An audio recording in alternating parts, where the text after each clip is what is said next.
કચ્છ જિલ્લાના તમામ નાગરિકોને મારા નમસ્કાર. હું અનિલ રાણાવસિયા આજે કચ્છ જિલ્લાના કલેક્ટર તરીકેનો ચાર્જ સંભાળી રહ્યો છું.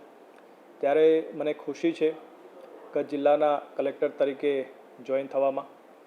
માનનીય મુખ્યમંત્રી શ્રી ભૂપેન્દ્રભાઈ પટેલ, માનનીય નાયબ મુખ્યમંત્રી શ્રી હર્ષભાઈ સંઘવી, માનનીય મુખ્ય સચિવ શ્રી દાસ સાહેબ, એ સર્વેની પ્રેરણા અને માર્ગદર્શનથી કચ્છ જિલ્લા માટે કામ કરવાનો એક મોકો મળ્યો છે.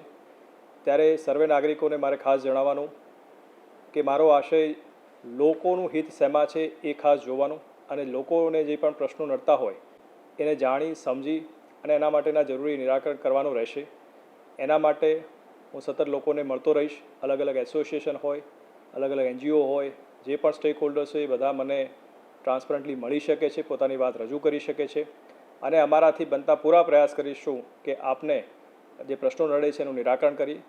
સાથે સાથે રાજ્ય સરકારની, કેન્દ્ર સરકારની જે પણ યોજનાઓ છે એને પણ છેવાડાના માનવી સુધી પહોંચાડવાનો એક સકારાત્મક અભિગમ રહેશે અને લોકોને વધુમાં વધુ લાભ પહોંચે સરકારી યોજનાઓનો, એમનું જીવન ધોરણ સુધરે એ માટે અમે સતત પ્રયાસરત રહીશું. ધન્યવાદ.